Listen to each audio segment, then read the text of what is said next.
going, man? Welcome to Knowing True Ball with your host, Brian Payne. Hey, y'all, we back. Bro, I know I told you guys I wasn't going to go for a long time again, but, man, I ain't going to lie to you guys. I overbooked my schedule, and it's been really busy for your boy the last few weeks. Those of you that know, I love to do interpretive dance, and with that being the case, I've been having to do a lot of that kind of stuff here lately. I'm getting ready for a showcase here soon. Because of that, it's been a lot of practice time and a lot of time that I'm putting forth, getting ready for that. But now we're back after this showcase is done. My time frees up a lot more, and where we could make sure that we're getting at this thing every single week once again. But you know we had to show up for the playoff episode. As you can see, I'm geeked up with Kansas City Chief all day in this house. Man, I'm representing my boy Priest Holmes today. My favorite Kansas City Chief player of all time. I mean, of course, Patrick Mahomes is probably that now. But this was the guy that made me a Kansas City Chief fan. But I can't wait to get into this episode. We're going to get into the playoffs. We're going to go over the NFC and the AFC. And then we're also going to go over the NFL coaching firings, the people that I think should win the awards for the season, and we're also going to talk a little bit about the college football playoff and the way the outcome came out.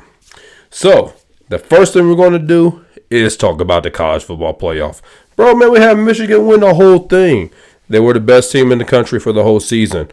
First thing I want to discuss about them is this a valid national championship? Absolutely it is. I think that it's flat out stupid if someone thinks that they need to discredit this championship of Michigan. I'm not a Michigan guy. I'm the U, Miami, Florida. So I have no tail in the fight. I'm not an Ohio State fan, not a Michigan fan. I personally believe, and I'm telling you guys, when you go to study your tape and all those things of all these teams that you're playing against, that's all that you are doing. Now, you are not allowed to be on the sideline to specifically watch signs and things like that. But I'm telling you now, most schools are doing that. Michigan just got caught. It's one of those things. You're the guy that got caught. Yeah, 2 cars are speeding on the highway, but you got pulled over. You're the one that got caught. It's just that plain and simple.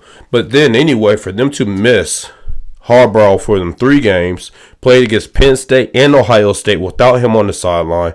They played a lot of tough teams. They played tough teams without him. Way harder teams they played against than if he was there.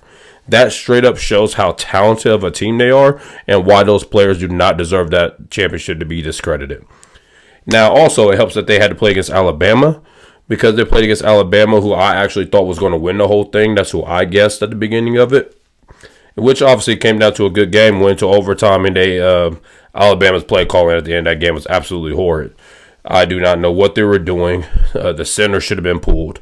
I know it's a national championship game, but, man, if you can't get that snap up, you got to go. And that's why they ended up losing that game, because the snap was low. So Milroe could not do the read option appropriately. So that's why he just ran straight up the middle. It wasn't necessarily a quarterback sneak or a quarterback draw. That's just what it was. That's what the play became. But with that being the case, Michigan won that game playing strong defense, having a good running game. And then to go against Washington and you dominate that game the way that they did, they dominated that game the way they should have. Now, I will tell you they should have won by more points. They were not putting points on the board at the clip that I believe they should have been able to do against Washington. They should have been up, I would say, at least 27-10 at halftime, at the very least. Them only being up by, I want to say they were only up by 6 points at halftime. Like, that's not, Washington still had a real shot to win that football game. But, man, that defense kept it on them. They kept going, they kept fighting, and that defense was straight up elite. They won that game because they're the best team in the nation in the trenches. And those running backs were able to find holes and get loose. But it all came down to the offensive line and the defensive line dominating the line of scrimmage the way that they did. Me personally, I'm not the biggest guy of J.J. McCarthy. I think he's solid, but I am a big fan of Penix. And, man, it was unfortunate to see him forward at the end of that game. But also, Michigan's running a lot of different defensive schemes that he hasn't seen. This is my fear also with the Pac-12 and why I have a fear of Caleb Williams. And it's because they don't play defense over there. They don't play defense. And with that being the case, when he had to play against a team that actually has a defense, he got confused. They just depend on talent and offensive skill in the Pac-12. You win games by outscoring your opponent in the Pac-12. In the Big Ten, you win games by stopping your opponent. And those quarterbacks, because they don't see that on a regular basis or see defensive lines like that, they don't always pan out in an NFL. The NFL defenses are closer to the Pac-10 than what they are to the Pac-12. So I'm still in the middle of evaluating Caleb Williams and what I truly think he's going to be, but we'll get into that later in the offseason. But hey, congratulations to Michigan. You handled your business. You did what you're supposed to do. Number one team in the country, and you showed why you were the number one team in the country. Now, moving on now to the NFL side. Before we get into the NFL coaching firings, I want to talk about one play that happened last weekend. We're going to talk about Jameis Winston and the New Orleans Saints going for the touchdown and scoring the touchdown against the Atlanta Falcons. I have a big issue with it. I have a big issue with it because, honestly, it was a punk move. It was a straight up hoe move. Like, you do not fake victory formation. Those of you that do not understand truly what victory formation is, this is a formation that is amongst every level of football pretty much. And all of us are told not to attack on victory formation. Literally, like when we get down and when that ball snapped, you barely even put your hand onto the offensive lineman. You're not trying, and you're not supposed to.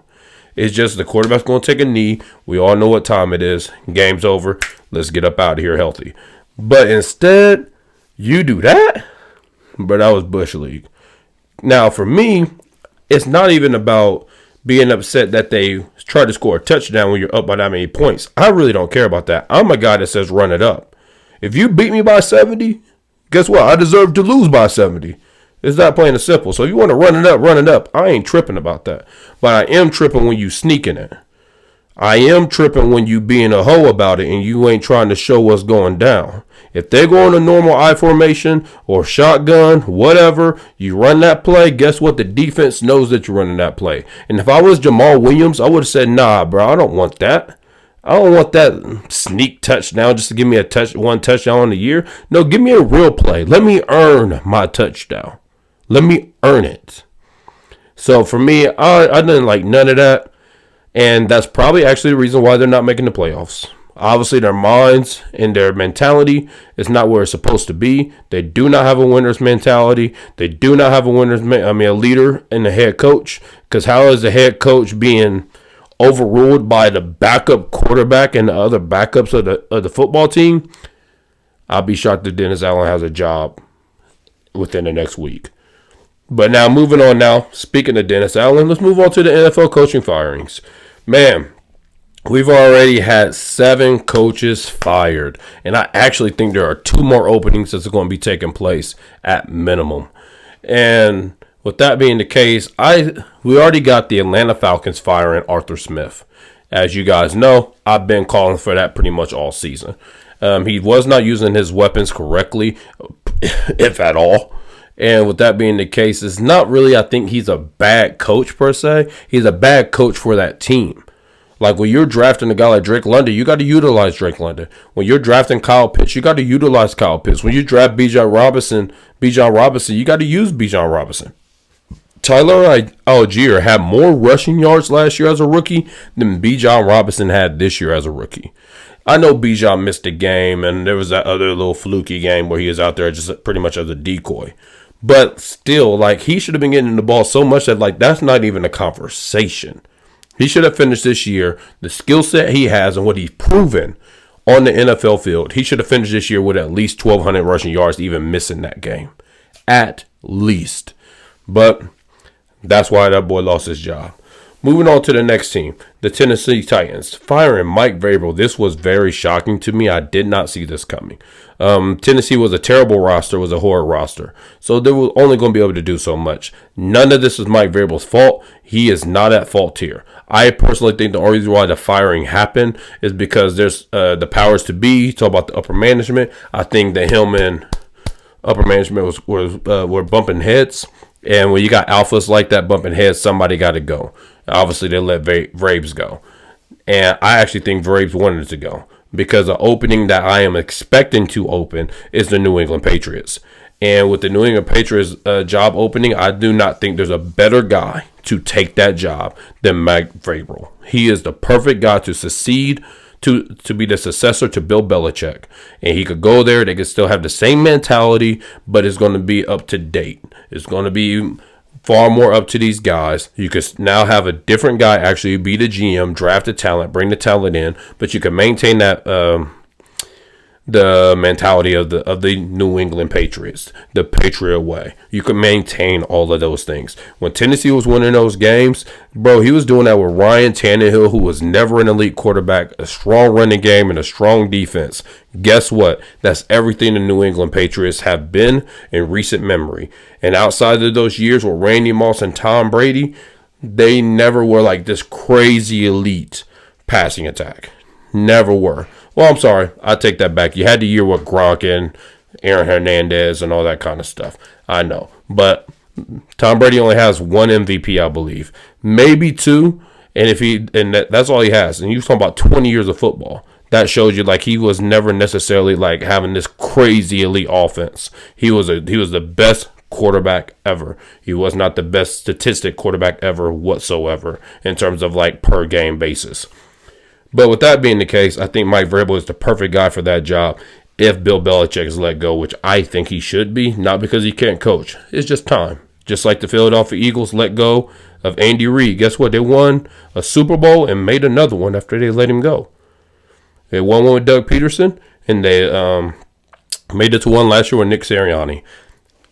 And guess what? For the Chiefs, it worked out great for the Chiefs too. You got 2 Super Bowls with Andy Reid. And Patrick Mahomes is a very well-developed quarterback. Sometimes that's just what it takes, and I think that's where the New England Patriots and Bill Belichick are at. Moving on to another job opening is Washington Commanders firing Ron Rivera. I feel bad for Ron, but also he should have never had the job. He should have never had the job, to be honest. I do not think he was a good head. I don't really think he was a good head coach in Carolina. I did not think he deserved a job in Washington. I think he got it just because he was known as a respected person. And honestly, if we're just going to keep it a buck on the show as we do, he only got that job because he is a minority. And Washington owner at the time was trying to, Dan Snyder, at the time was trying to cover his tracks. He was trying to be one of them people that's like, oh, but I got black friends type of thing. Like, that's what he was trying to do. So with that being the case, that's the only reason why he got the job. Now, unfortunately for him, the job was a terrible job. So he sucked. The team was not good. And he never had a quarterback that he could depend on, especially once Alex Smith went down. And it's unfortunate, but that's just sometimes the price you pay. He took a job. He's an NFL mind. He knew what job he was taking. He took the money, just to keep it 100. He took the money. The money was offered. He took that. But now he's gone, and it is what it is. Moving on now to Seattle Seahawks, man. I know the very big surprising firing to me with Pete Carroll. I was not expecting it at all. When you sit back and think about it, you can make it make sense. Pete Carroll is in his 70s. You may be worried about where the team's going forward. You don't have any big contracts on the roster right now. So outside DK Metcalf, but you don't have no crazy contracts. You have a lot of roster flexibility. This could be a good time to start rebuilding this team and moving forward. And I actually think I can agree. I can agree depending on who you bring in. Let me clarify with that. Depending on who you bring in would depend on if I agree with this. In a minute, we're going to go over guys that I think should maybe get some of these jobs. But that's what I think about that one. Pete Carroll, I could understand it. I wouldn't have did it, but I could understand it. But you better bring in the right guy. The next opening is the Raiders. As we all know, they were already an opening. The Panthers were already an opening job once again. And the Chargers, as we know, is a job that was open as well. As I already said, I think the New England Patriots will be an open job, and I think Mike Vrabel should get that job. And that job, I think, should be open if you could bring this guy in. I think the Jets need to go ahead and let go of Robert Saleh. And it sucks because it's not Robert Saleh's fault. Aaron Rodgers got hurt, but my issues with the defense. You're supposed to be a defensive guy, and that defense did not perform well at all this year, in my opinion. Not to the standard that they should have been at. They did not play well at all to the standard they should have been. Well, yeah, there was weeks like the weeks against Philadelphia Eagles, but also there was weeks against bad football teams scoring 30 points in that game. That's not supposed to take place. It wasn't like Sauce Gardner was out for a tremendous amount of time. It wasn't like Quentin Williams was out. It wasn't like you had any stars that were missing. And your offense was not great, I understand. But last year they weren't great, and your defense was still a really, really good defense. Good enough that made Aaron Rodgers want to come to your team. And I think with Aaron Rodgers, if you could get a better coach there, man, that team could be something crazy next football season.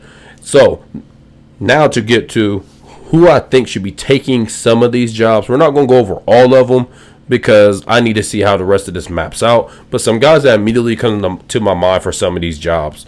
As we all know, Jim Harbaugh is probably coming to the league next year. And I think he should.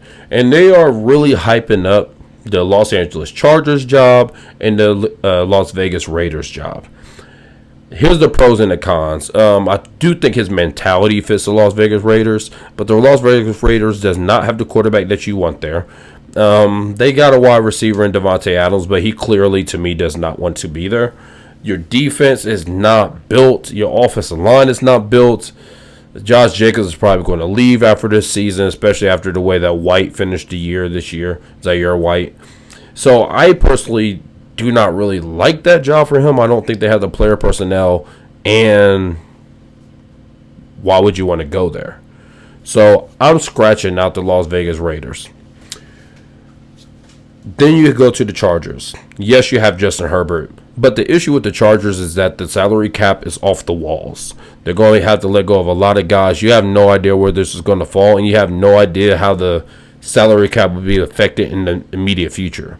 So this could be a very grueling, hard process to try to revamp this roster. I don't want to say rebuild. They have a lot of talent, but revamp this roster. And you got older stars on the team, meaning a guy like Keenan Allen, who I'm a big fan of Keenan Allen, but he's getting older. He probably shouldn't be a number one no more. He probably should be a number two.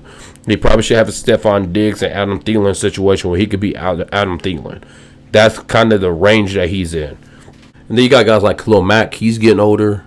Joey Bosa's getting older. He's already proven that he's very unhealthy. So, yeah, I don't really like that team a whole lot for him. Also, Eckler will probably be gone next year because they're not going to have the money to pay him, nor should they, honestly. It's not because Austin Eckler isn't good. It's just why would you pay a running back an exorbitant amount of dollars?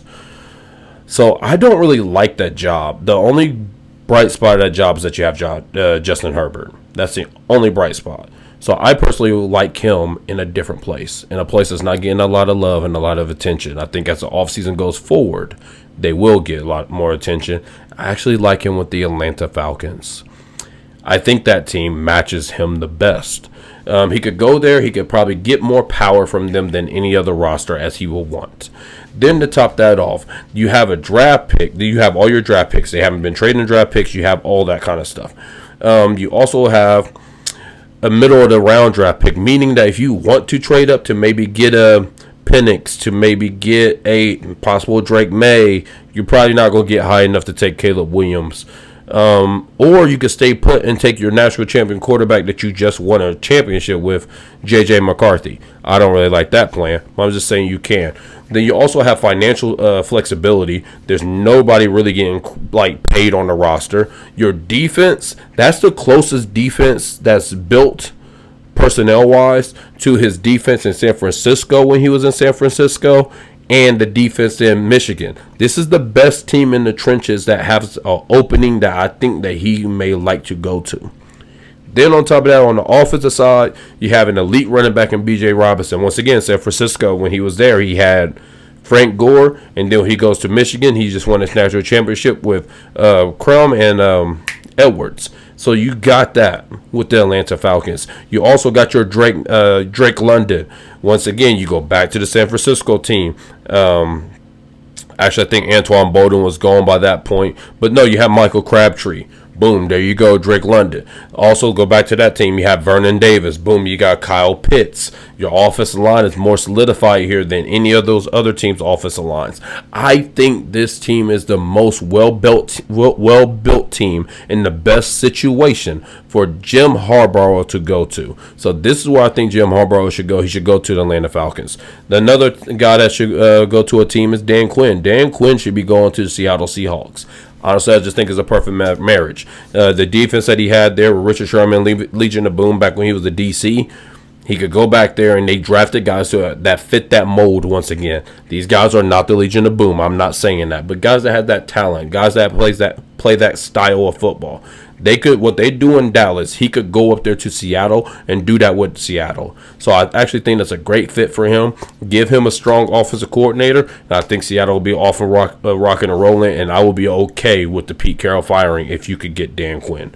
Another guy that I think should easily get a job is Antonio Pierce. He should easily be staying with the Las Vegas Raiders. That's proven to be a great spot for him. Let that be. The issue with the Raiders is that they keep trying to mix all this stuff up. They're not building no chemistry. They're not building the mentality of a team, and that's why they continue struggling. You bring in a guy like Antonio Pierce, let him stay. Let him keep building that team. The team respects him. You'll be in a far better spot to continue growing your franchise. The Chargers now, I do think they should go after and get Ben Johnson. Ben Johnson of the Detroit Lions, the offensive coordinator. I think it's a great spot for him. I think that he could bring down Justin Herbert to play more safety ball instead of hero ball. Now you got that mix of being able to do that, and that's why I think the best place to be is. That's what I think makes Patrick Mahomes so great, what makes Jalen Hurts so great, and guys of that nature, Joe Burrow. These guys take what you give them, and we could go over the top to make the hero plays. The guys like Josh Allen and Lamar Jackson, those are hero guys. They make hero plays every single time. That's what they're going for. I'm saying the guy that could just bring that down and mellow that out a little bit, take pressure off of Justin Herbert, I think that'd be a great addition. The running back situation there, I think that you could get running backs to fit the same mold of the Detroit Lions. And the wide receiver core, Keenan Allen runs the same type of route tree that a guy like Marvin St. Brown runs. And then also you got the guys like the Mike Williams that will be back next year. You got the Quentin Johnston. I wasn't a big fan of, but he fits the mold like a Jamal Williams. I'm sorry, Jameson Williams. So with that being the case, like they have a lot of things that fit the same things that he had with the Lions. I think it'll be a good job and a good fit for him. And we already talked about Mike Vrabel. I think he should go to the New England Patriots. And then the surprise one I got for you guys, Bill Belichick should go back to the New York Jets. That's where I like Bill at. If I'm a team, I'm not really looking to hire Bill Belichick for a 10-year contract. The dude is already 71 years old. I probably got like a solid 5-year span with him. So if I could bring him in, let him be the guy with Aaron Rodgers, that defense will be elite. That defense will be elite with Sauce Gardner, with Quentin Johnson, with DJ Reed, and all those other guys. That CJ Mosley, that defense will be outstanding. Outstanding. And a guy like Bill Belichick will get that offensive line. He will get the best out of Mekhi Becton if he's still there. He will get the best out of that offensive line. The Patriots' issue has not been the offensive line the last few years. Now, when you got a guy like Aaron Rodgers with the mind that he has, how cerebral he is, he will get the offense going by himself, let alone that he got Bill. And Bill will get him an offensive coordinator that fits him. What if he gets Josh McDaniels, for example, to come back and be the offensive coordinator? Josh McDaniels has proven to be a good offensive coordinator with quarterbacks because he's good at working with quarterbacks. So with that being the case, I think that'd be the best spot. But those are the jobs that I personally think that some of these coaches should take. And we'll see where the chips fall. Moving on now, before we get to the playoff picture, man, let's go ahead and go over the NFL awards right now. This is going to be real quick, real simple to me. On the league MVP race, I think is number 1, Lamar. Number 2, Josh Allen. Number 3, Dak Prescott. And obviously, because Lamar's number 1, I got Lamar winning the whole thing. Yeah, a lot of people are going to look at the stats and things of that nature. I don't care about stats. I'm looking at how you play. How you play, how dominant are you, how efficient are you out there on the field. And Lamar Jackson, he's been the best quarterback from start to finish in the NFL. He got the best team. He's blown everybody out when he had to blow people out. And he beat everybody he was supposed to beat. The only team that they lost to was the Cleveland Browns, which That was just a tough game. Like, to me, that was the tough game. No, I mean, you're going to lose other games at the NFL, but that was the game I'm like, man, y'all should have won that one. But Lamar Jackson, I think, is by far the league MVP, especially after that performance that we saw a couple weeks ago. Number 2 to me is Josh Allen, man. See, for your team to be 6-6 and for you to come back strong and play the way that you did to get your team back in the playoffs, and not just the playoffs, but win your division, you should have had no shot. But yet you come back, win your division. You beat some tough teams down that stretch. That schedule was brutal down the stretch.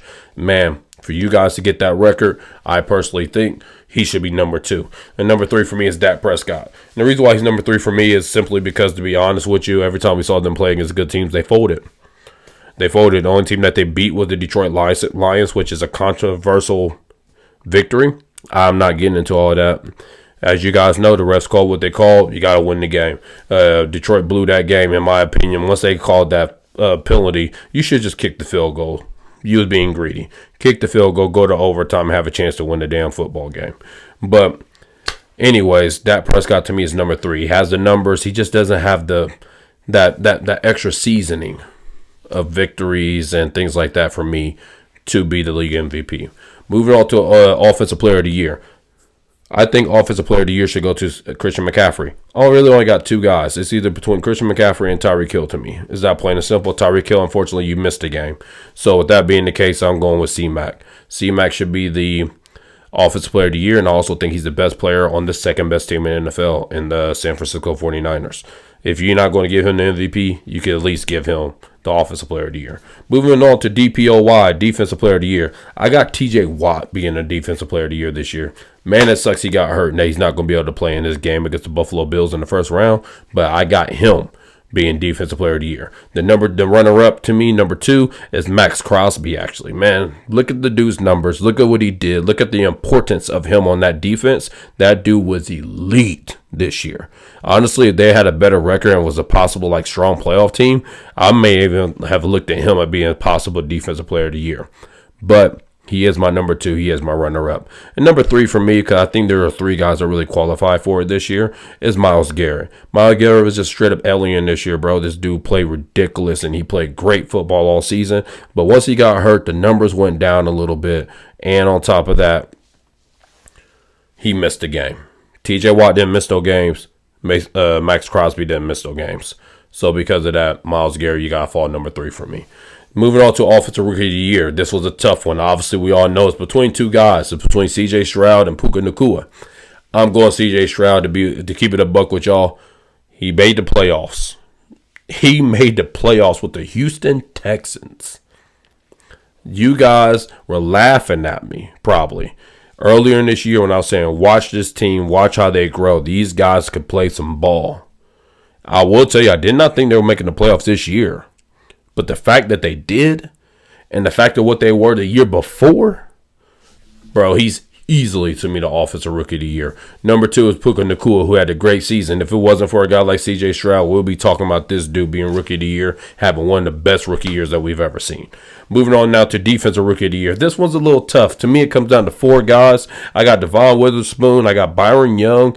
Devon Witherspoon of the Seattle Seahawks, the corner. I got Byron Young, the linebacker of the Rams. I got Will Anderson Jr., the DN of the Texans. And I got Jalen Carter, the defensive tackle of the Philadelphia Eagles. And I'm rolling with Devon Witherspoon as the Defensive Player of the Year. He played great at the corner position. He transformed that defense in many ways, made them far more consistent defensively. But to me, the strong number 2 is Byron Young. I think he has a strong case for being Rookie of the Year. This dude went to the Rams. They made the playoffs. That Rams team is a very young defense, and he's played great football over there for them. So I would not be mad if he won. This is a tough race. Any of them 4 has a chance to win it. I'm personally rolling with Devon Witherspoon, but I would not be shocked if Byron Young got that award. And the final award that we're going to go over is Coach of the Year.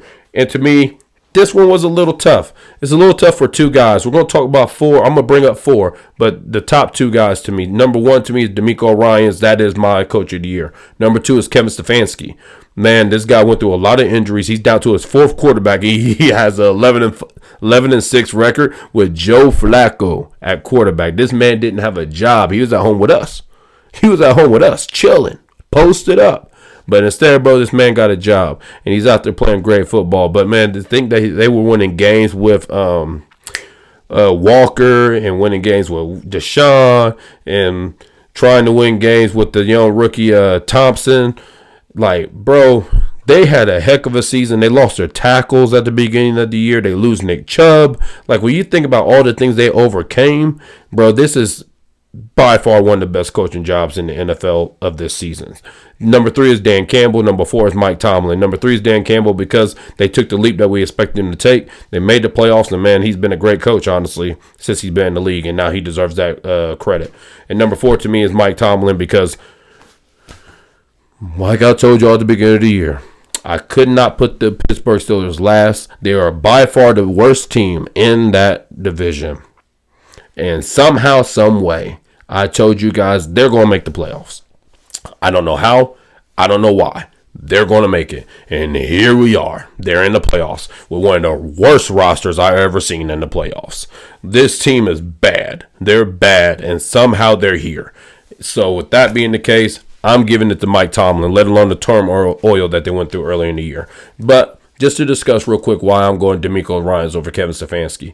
Kevin Stefanski has been there for years now. He got to build a culture there. He got to draft guys. The depth is done in his vision, and they really are running his offense and all those type of things. All the players match everything he's trying to do. So, like, when he loses a guy to put a guy back in, that guy has a similar skill set to the starter. When a guy like in Houston, if a guy goes down based on the style of play DeMeco Ryans is trying to show, that guy that goes down, let's say, for example, the offensive line scheme is different now. So when Lamberley Tunsil goes down, you got to put the backup in. That backup, he may not have that, like, that may not be his skill set. Like, if his skill set is zone blocking, but instead we are not doing a zone blocking scheme, like, those are the type of things that you got to deal with when you're trying to, and it takes time to build out the depth of the roster in your image. So then if a guy comes out, you can put him back in. And to deal with a lot of rookies, like the Anderson Juniors, the C.J. Strouds, even second-year guys like the Devin Stingley Juniors, the Nico Collins, I think he's in year 3, but even still, Nico Collins, the Tank Dells, the John Mechie IIIs, like the backup tight end Jordan, because Dalton Schultz gets hurt. Like, bro, there's a lot going on here. And for him to be able to bring those boys up to speed this quickly to make the playoffs, excellent job by him. So those are our awards for the season. That's where I'm going. Let me know what y'all think about that in the comment box. Now, moving on to the playoffs, bro. We are in the real season now. I'm so excited. I can't wait. And this season has been crazy. It's been a crazy NFL season. What we're going to talk about with these teams is what makes them good, what do they need to work on, how they beat their team that they're playing against this week, and how far I think their ceiling, how high I think their ceiling is, meaning how far can they go. I'm telling you just how far. I'm not telling you what I'm predicting. I'm just saying how far they could go. And then at the end, we're going to talk about the predictions of where I believe everything falls at. So the first thing we're going to do is talk about the NFC. Now we're going to give you the path of each team getting to their goal. The first thing we're going to talk about, we're going to go from worst to best, and we're going to talk about the Green Bay Packers. The Green Bay Packers, man, they are becoming what I thought they were going to be at the beginning of the season. I was on the bandwagon a little bit at the beginning of the year. Then I teetered off. I'll be the first to say that. I teetered off in the middle of the year when Jordan Love was playing absolutely terrible. But then later in the season, man, you saw it all finally coming together to what I think it should have always been. Aaron Jones getting hurt hindered it a lot. But now with Aaron Jones back, and now you can run your offense the way they're supposed to be, man, Jordan Love has made great strides. I still got major issues with him. He jumps too much when he passes. And when you jump when you pass, you're going to lose your accuracy a lot of times. But it's a young team. How can they win this game against the Dallas Cowboys? The only way they can win this game is by ball control. To me, is that plain and simple. Unfortunately, the Green Bay Packers defense is not nowhere near as good as they should be. You used all the first round picks to get all this talent on defense, and they are not playing accordingly. And with that being the case, Dak is going to handle his business. So only thing you could do is just try to keep him off the field. You got to run the ball, milk out that clock. And when you get opportunity, Jordan Love, you got to take them and you got to strike.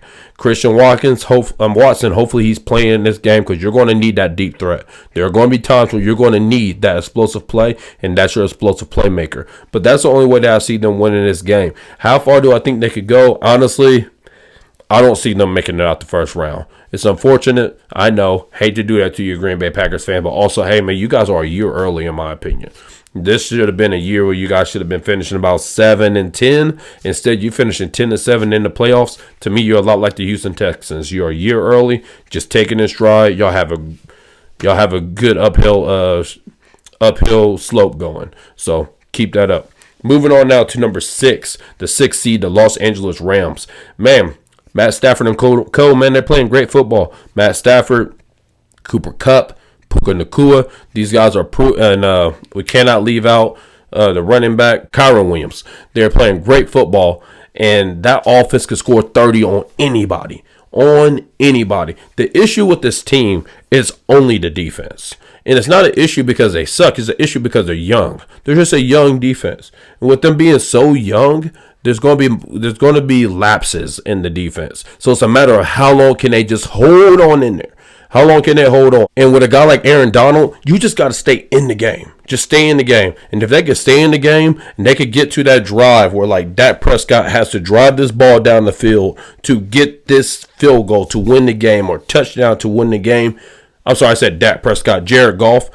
They have a real shot at winning that game because a guy like Aaron Donald, he can make that play when it's time to make that play. So I got them actually having a chance to make it to the second round. I'll go second round for them.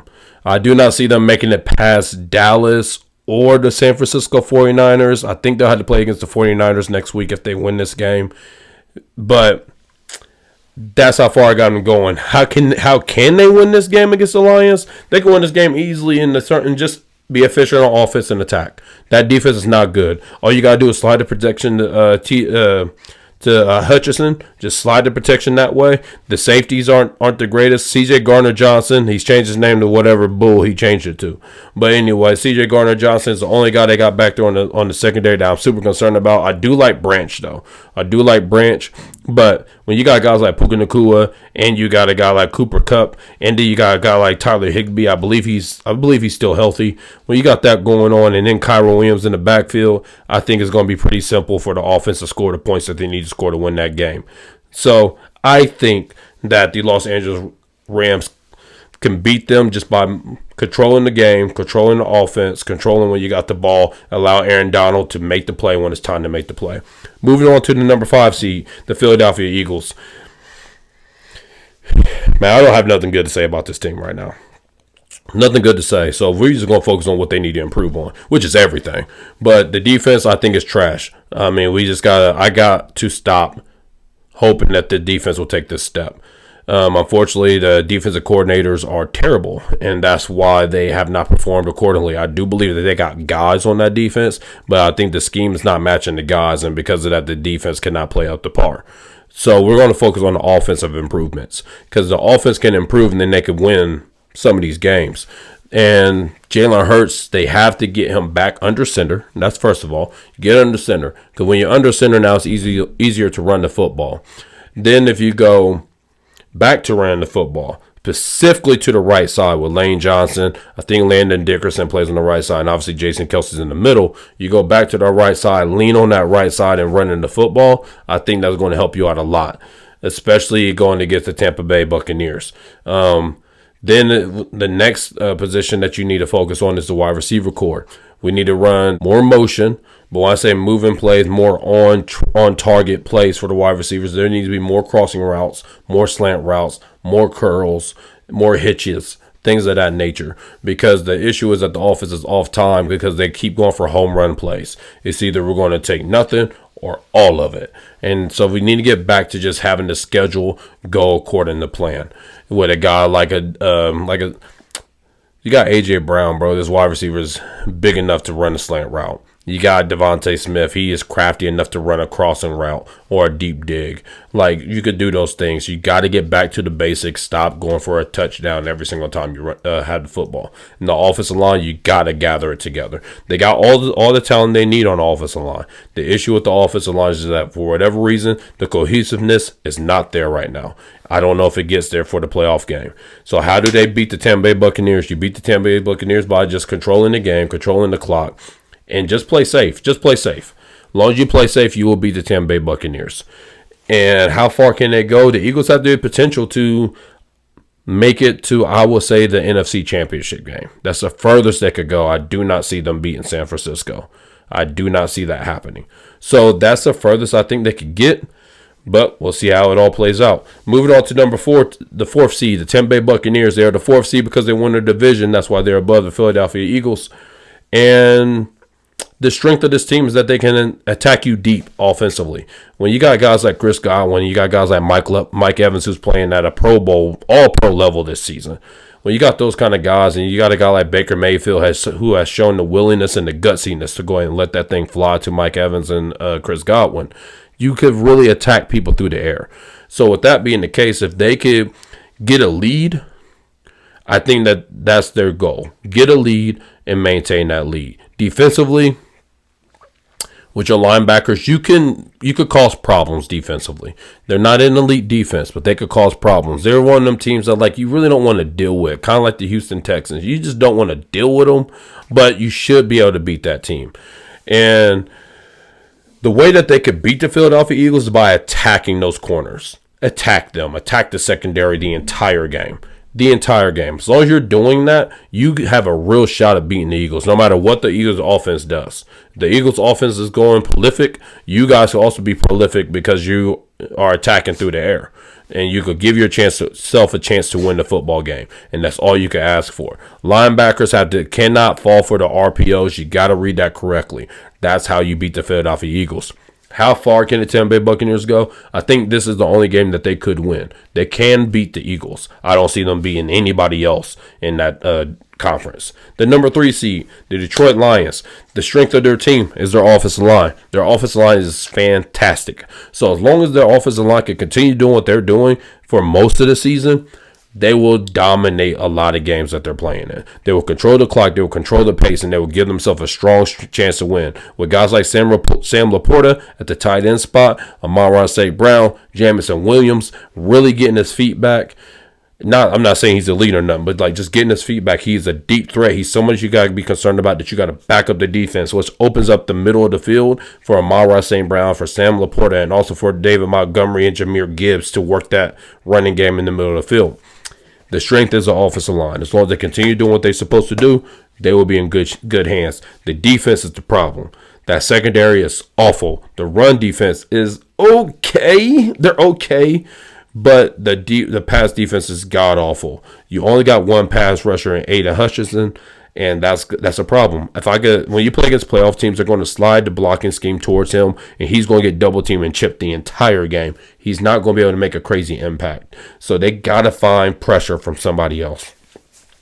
And the way that they beat the Rams is by that, getting pressure on Matt Stafford. That's the only chance that they got of beating the Rams, in my opinion. You got to back them up. You got to get them behind the sticks. You cannot allow Kyren Williams to make a real effect in this game.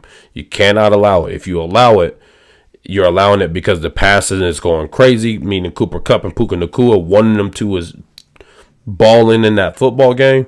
So that will back up the defense and allow Kyren Williams to start controlling the clock. So I personally think the best chance that they got is by doing a lot of blitzing, specifically on the left side, blitz them, and also do a lot of defensive stunts with Aiden Hutchinson and get him off of that edge, because the more he's on that edge, the more he's going to get chipped and doubled. That's what I think that they should do. Offensively, do what you're doing. Just do what you're doing. Try to maintain the clock, run the ball, just do what you're doing. How far can they go? The Lions can make it to the Super Bowl. They are talented enough to make it there. I don't think they will, but they are talented enough to make it there. Moving on to the number 2 team, the Dallas Cowboys.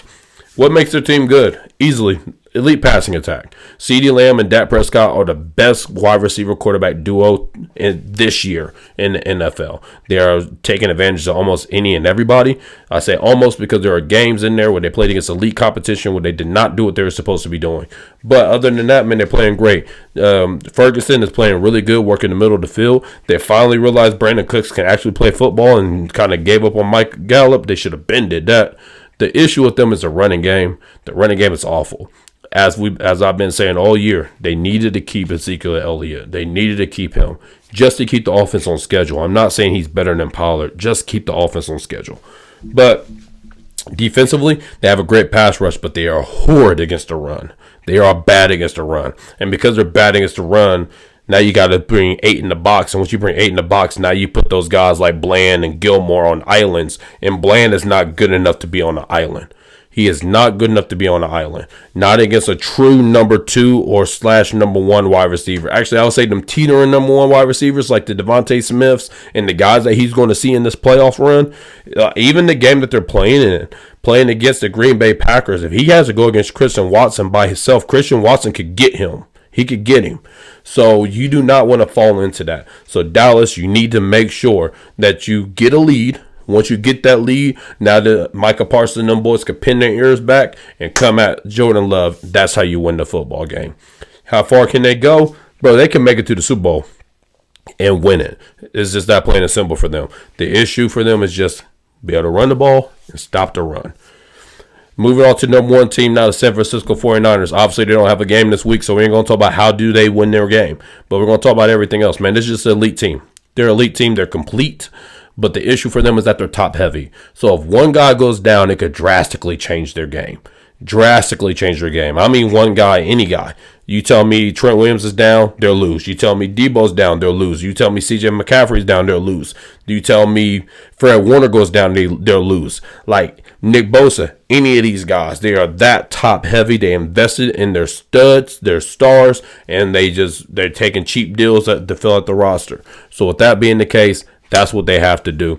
Losing their safety, I cannot pronounce his name, but losing him was a big loss for them. And I think that's the weakest part of their team. Is their secondary, and when you lost that safety, it really messed things up. So if you could get behind them, if you have the ability to attack them deep, like the Dallas Cowboys do, you have a real shot to beat the San Francisco 49ers. But the 49ers are the best built team in the terms of top heaviness, most talent on the roster. They got those guys. The safety, as I talked about, is going to be the key. He's the key. If he could perform at an elite level, I believe he's a rookie. I cannot remember his name. But if he can perform at an elite level, that would complete the puzzle, and I don't see anybody being able to beat them. Also, I forgot to mention George Kittle as one of them top guys. How far can they go? Man, they can win the whole thing. It's that plain and simple. They can win the whole thing. But the next thing we're going to do is talk about the NFC games this week and my predictions for this week. So we got the Los Angeles Rams at the Detroit Lions. Matt Stafford's homecoming game. I got Matt Stafford winning that game. I'm going to Rams. I think they're going to win because the defense of the Detroit Lions is not good enough to slow them down. And I think that Aaron Donald could make the game-winning plays at the end of the game on the final drive to seal the victory for the Los Angeles Rams. And plus, Lions are young. This is their first playoff show. They just be happy to be there. You build on this.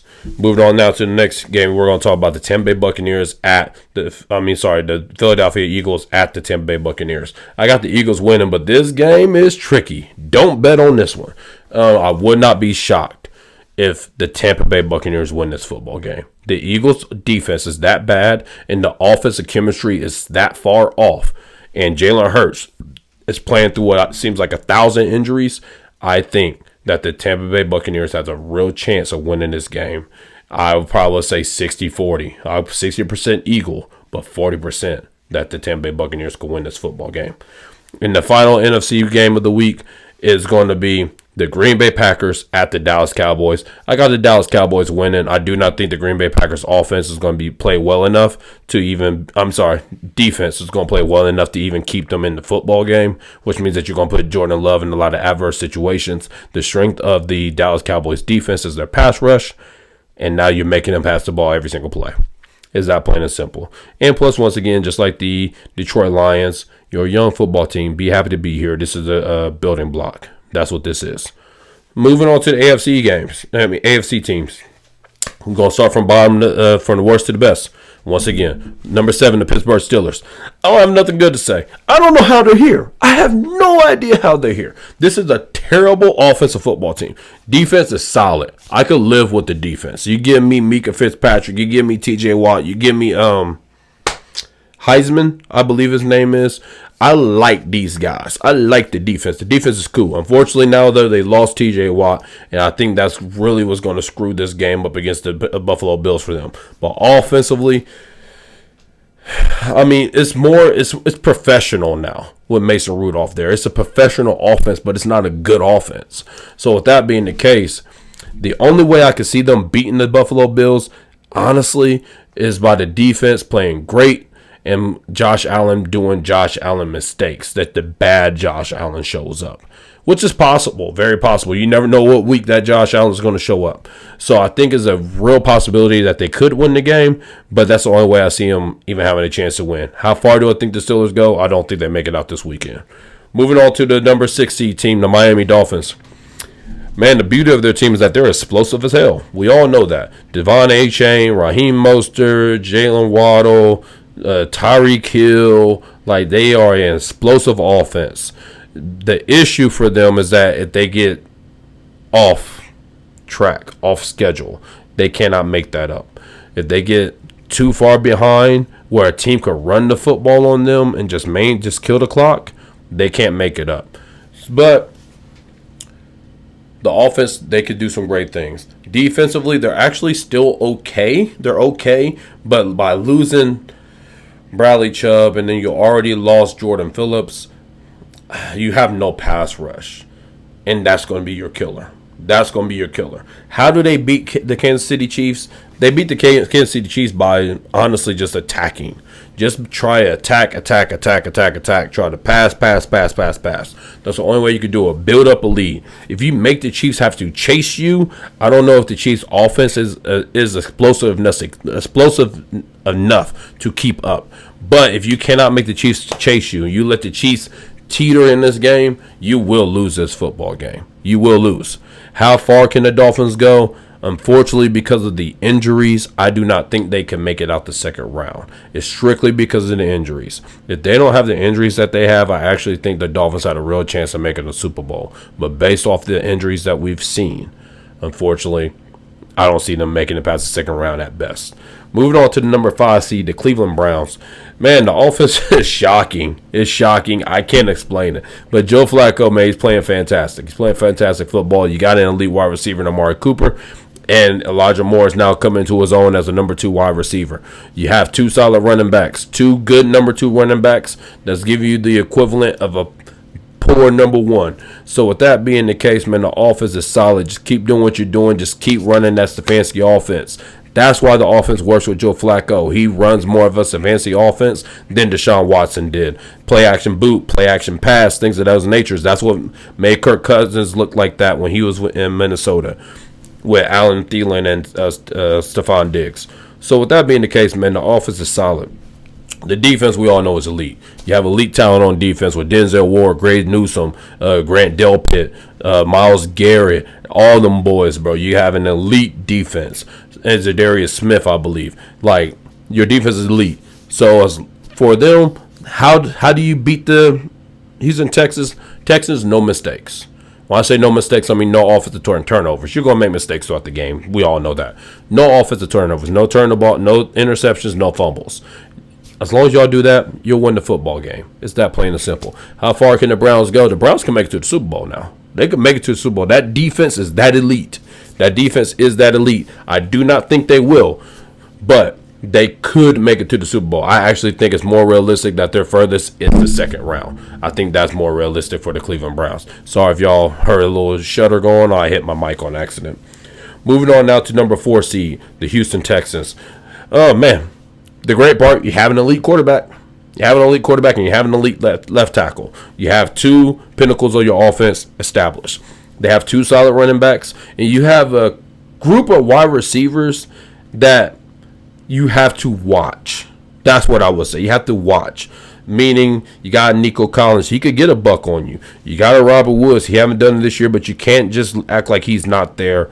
You have a John Mechie III who could do some little things. Noah Brown, he showed earlier this year against the Bengals that he could go crazy.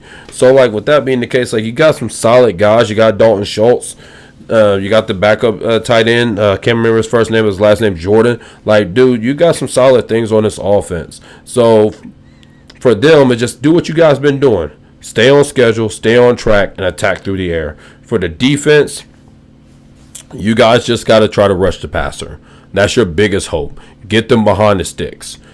Now, how do you beat the Cleveland Browns? You beat the Cleveland Browns by capitalizing on mistakes. When Joe Flacco going to throw that ball, he may throw a dangerous one. Derek Stingley, Stingley Jr., you got to pick that off. You got to get that. So those are the type of things that I'm talking about. When you get a chance to knock the ball off for a fumble and that ball's on the ground, you got to recover it. That's the only way that you're going to beat the Cleveland Browns. The Cleveland Browns are a better football team. Y'all got to make it ugly. Make it ugly. The thing is, the Browns can play ugly, but make it ugly. Get the ball in C.J. Stroud's hands to close the game. That's your chance to win. How far can they go? They could make it to the second round. They could beat Cleveland. They could make it to the second round, but I don't see them making it past that point at all. I really don't see them beating Cleveland, so I really don't see them making out the first. Number 3 seed, the Kansas City Chiefs. Obviously, have an elite quarterback. And Patrick Mahomes. So the bright spot is that you got the best quarterback in the game. You have a really good running game in Isaiah Pacheco. I think that the Chiefs, I think we should be leaning on Isaiah Pacheco, and that will allow us to work off the play-action passing game. I think the play-action passing game can allow guys like Travis Kelce and Rashee Rice to create more separation, so we can attack those players and get them guys the ball.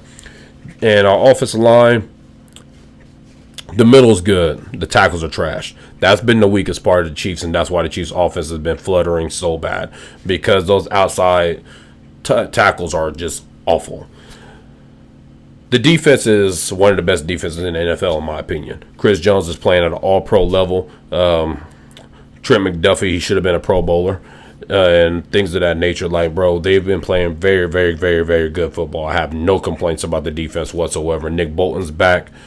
And we got William Gay doing his thing in the middle. Them two are an elite tandem of linebackers in the middle of the field defensively.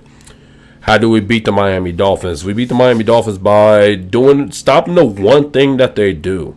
So a lot of people think Miami is a really good running football team. They're not. All they do is run outside. They cannot run in the middle. And if you got the linebackers that's fast enough and they can attack enough to get to the outsides to beat Mostert and those offensive linemen over there, you can stop them, which the Chiefs do have that. So all you got to do is focus on the outside, focus on those outside zone runs. That's it. That will kill the run game. And once you kill the run game, now they have to pass it.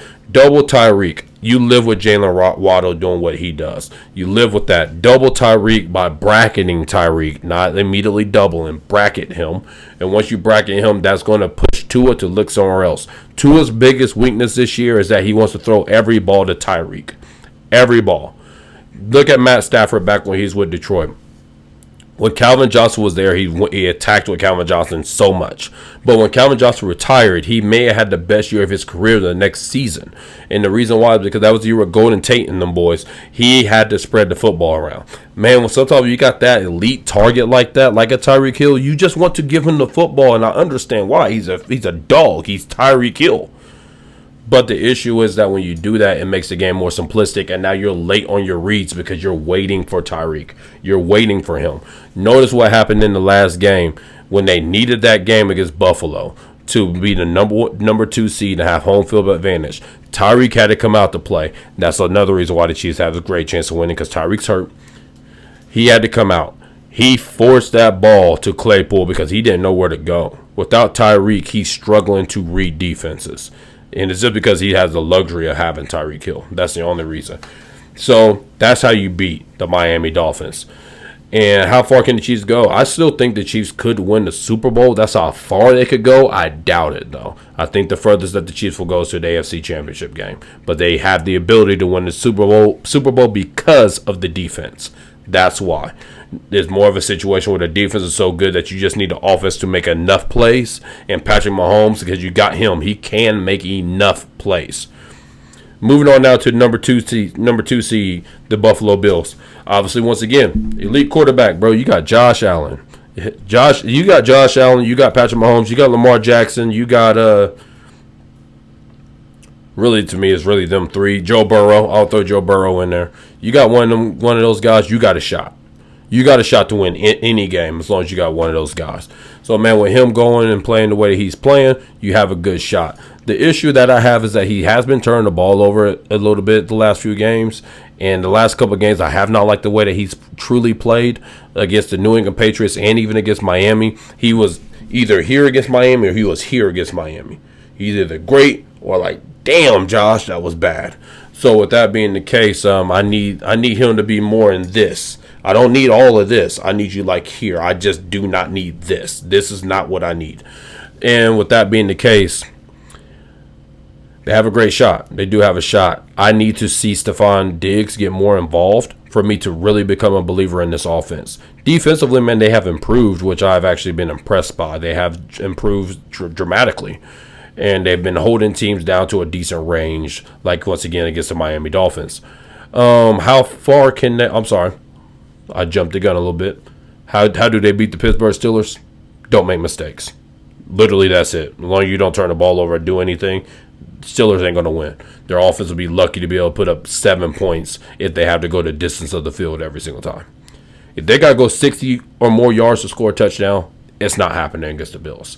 The issue is if they got to go 40 or more yards, they will get some touchdowns in there. So we cannot have those Josh Allen turnovers. We cannot have the James Cook drops and fumbles either.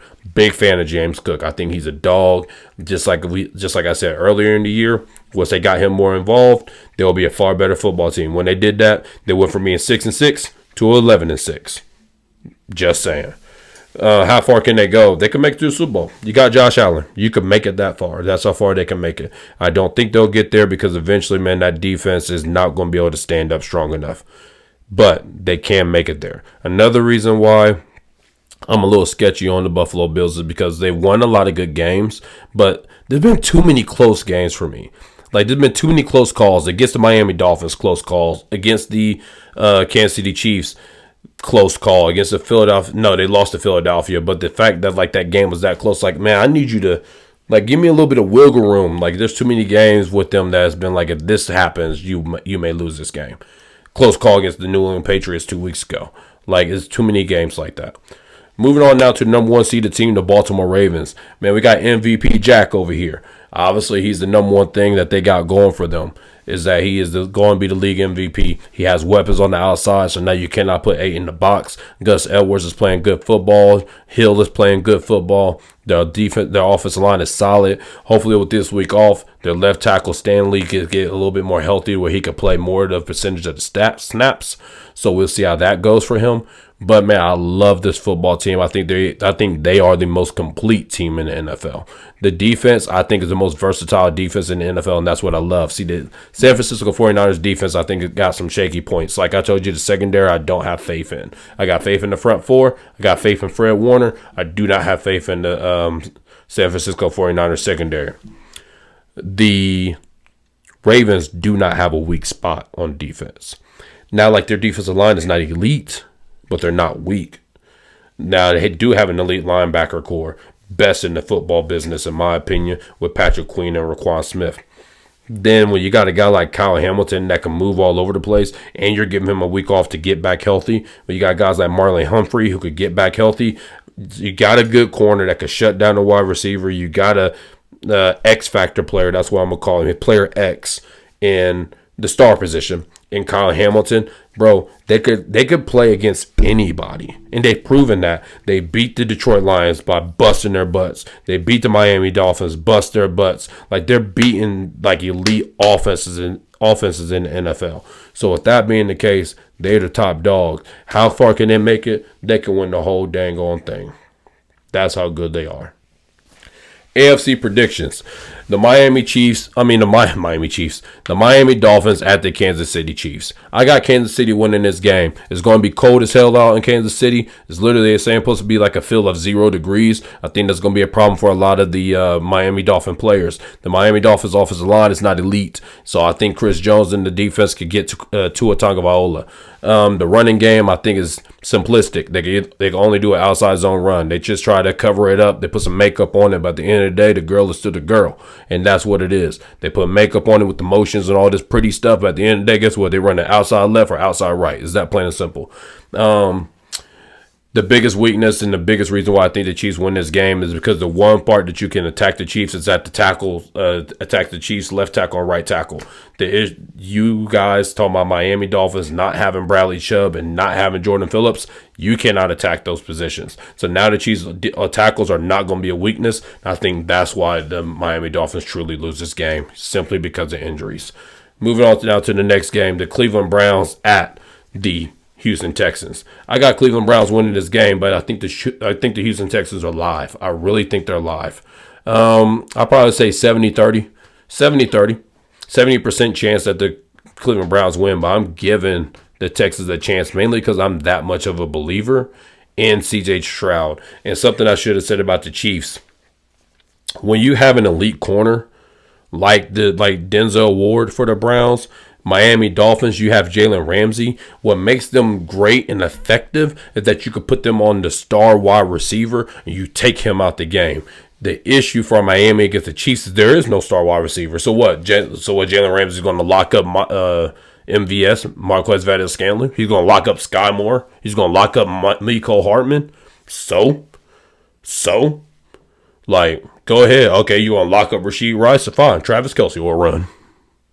Okay, you're going to lock up Travis Kelce? Okay, that frees up Rashee Rice. There's no real number one. And that's going to be the issue for the Browns going against the Houston Texans. There's no true number one. So where does Denzel Ward go? Do you put him on Nico Collins? I think you do. That's your best option. But we've seen Noah Brown go off. We've seen Robert Woods make timely plays.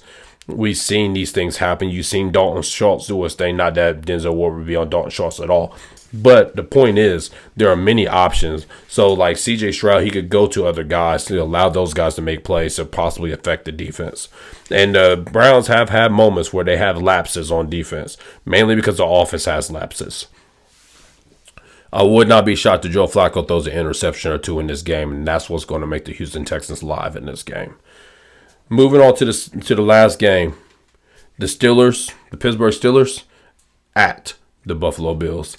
Easily the Buffalo Bills. I do not really give the Steelers a chance at all in this game. If TJ Watt was playing, I would actually give the Steelers a chance because TJ Watt could force Josh Allen to make some horrific mistakes.